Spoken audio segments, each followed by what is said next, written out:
Hello guys, ang aking drawing ngayon ay si Kalua Zoldyck. Si Kalua Zoldyck ay isang kathang-isip na karakter mula sa Hunter x Hunter manga series na isinulat ni Yoshihiro Togashi.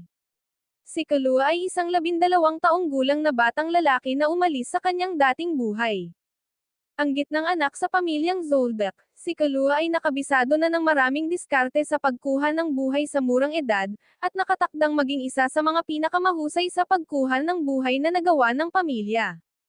Nakilala niya si Gon noong unang bahagi ng Hunter exam at naging matalik na kaibigan.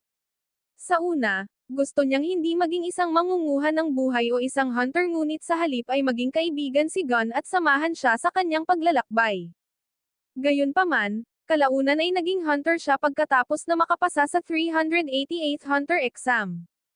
Ang duo ay naglalakbay upang hanapin ang nawawalang ama ni Gon na si Ging at bumuo ng mga supernatural na kakayahan sa pamamagitan ng pagkontrol sa kanilang nen energy sa pamamagitan ng pagbuo ng mga kapangyarihan ni Kalua na nagpapahintulot sa kanya na kontrolin ang kuryente.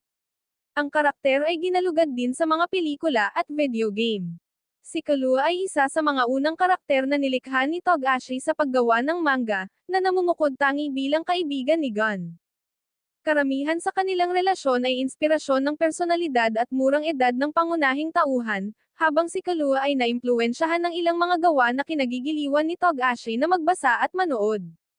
Sa anime adaptations ng manga, si Kalua ay binibigkas ni Kanako Mitsuhashi at Maria Ai sa Japanese at Onika Odegaard at Christina V sa English dubs.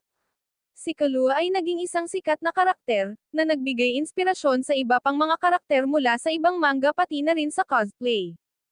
Ang kanyang karakter ay pinuri habang dinadaig ang kanyang namamalasakit na personalidad sa kwento at pagkatapos ay naging tapat kay Gon na madalas siyang kinikilala bilang isa sa mga pinakamahusay na karakter sa serye. Bagamat nabigo si Kalua sa kanyang unang Hunter exam sa pamamagitan ng pagkuha ng buhay sa isang kalaban dahil sa impluwensya ng kanyang nakatatandang kapatid na si Illumi, muli siyang dumalo sa pagsusulit sa sumunod na taon, na nakuha ang kanyang lisensya sa pamamagitan ng pag-aalis sa lahat ng iba pang mga aplikante sa pinakaunang pagsubok.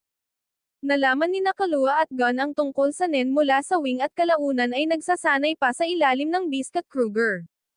Naging isa siya sa mga unang taong nakatalo sa Greed Island, tinulungang pigilan ang Chimera Ants, at ginamit ang mga espesyal na kakayahan ng kanyang kapatid na si Oloka para pagalingin ang naghihingalong si Gon.